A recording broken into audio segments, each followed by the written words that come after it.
IVM. Hi, I'm Utsav, a behavior researcher by training and a slow traveler by passion. Postcards from Nowhere is a travel podcast where I condense a decade of travel experiences and explore not just the where, but also the why and how to travel. My stories emerged from slow traveling the less explored parts of the world: Bosnia and Herzegovina, Armenia, Uzbekistan, and even China. At the end of each story, I give practical tips and new ideas about how to travel better.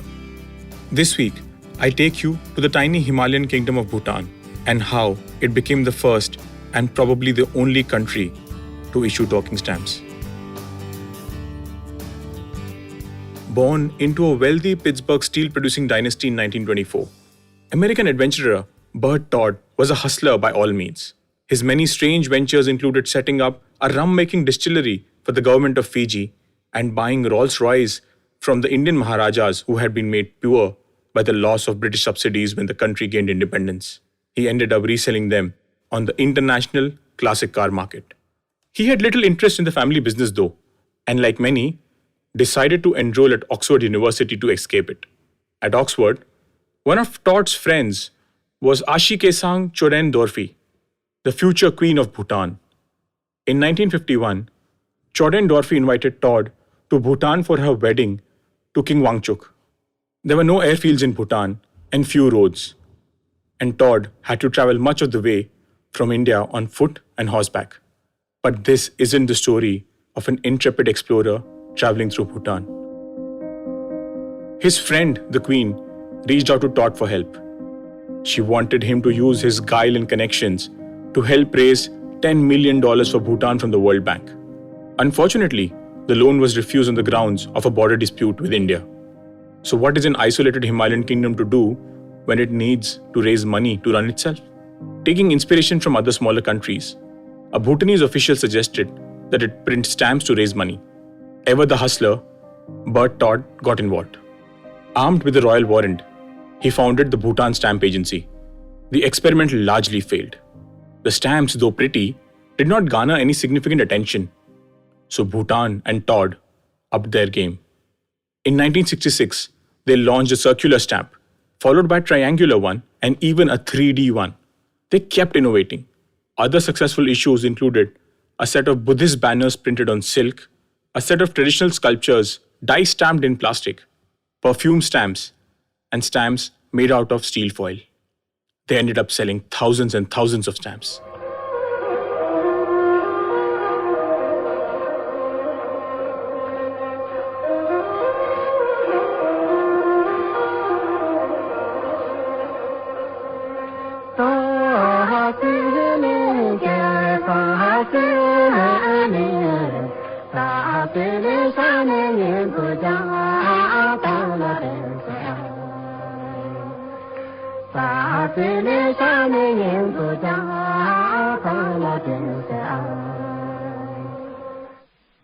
What you just heard was the national anthem of Bhutan. But this is no ordinary rendition of it. This was recorded from a stamp. Yes, a talking stamp. These were tiny vinyl record stamps, which even today can be played using a stylus. These were the crowning glory of Todd's program. The set consisted of multiple variations. The one you just heard was gold on green with the national anthem. There was a silver on purple featuring a folk song, and a black on yellow containing the English language history of Bhutan and two folk songs. Even today, one could find these stamps appear on auction sites and can fetch a high price. But there is one very interesting aspect of these stamps. They were almost rarely available to the locals, simply because these were not created or marketed to them. They were solely created for the purpose of collectors who would pay an outsized sum of money to acquire them and in turn raise money for the country. Bhutan by no means was the only country to take this route. Smaller nations with no place on the world tables of power have and continue to find ingenious ways to raise money. So sample this bizarre collection. The tiny African nation of Burkina Faso issued stamps picturing Elvis Presley. Another African nation, Chad, had stamps depicting Marilyn Monroe. Chechnya stamps had Groucho Marx. And in my opinion, Mongolia takes the cake with stamps depicting the Three Stooges, and the X-Men. Legal scholars have a term for this: commercialization of state sovereignty. Or simply put, a sovereign country will use its status as a nation to find unique ways to raise money for itself. Research into this phenomena suggests that it's more attractive to poorer countries, and stamp pandering is more attractive to agricultural countries at a given level of per capita income. Pushed into a corner, forgotten by the world. A nation does what it can to survive, but what is true for a nation is also true for us. The most difficult and challenging times bring out our ingenuity.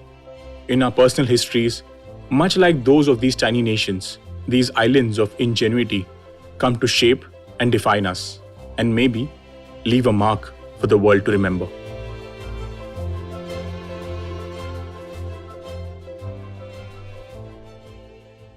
If you like this podcast, don't forget to check out other interesting podcasts on the IVM network. You can listen to us on the IVM Podcast app or ivmpodcast.com. You can also follow us on our social media. We are at IVM Podcasts on Twitter and Instagram. If you want to reach out to me, I am Utsav Memory on Twitter and YVTravel42 on Instagram.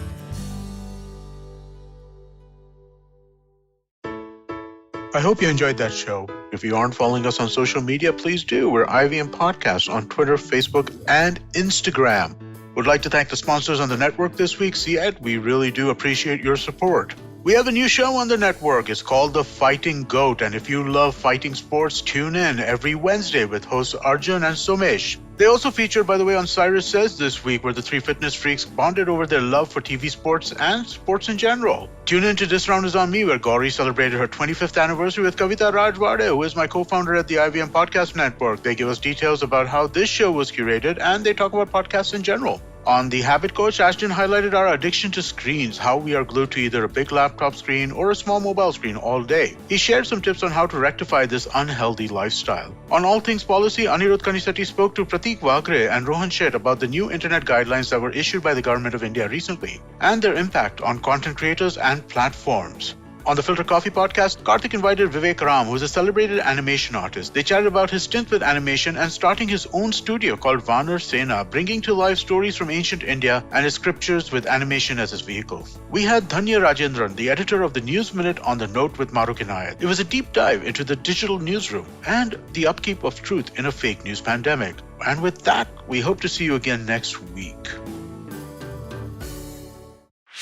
Whether you're an established sports person or a budding one, or simply a sports enthusiast, join us, Tanvi and Shlok. We are two passionate pro badminton players talking policy, mindset, and everything sport. So tune in to The Millennial Athlete every Monday. Only on the IVM Podcast Network. Trust us, it's gonna be lit.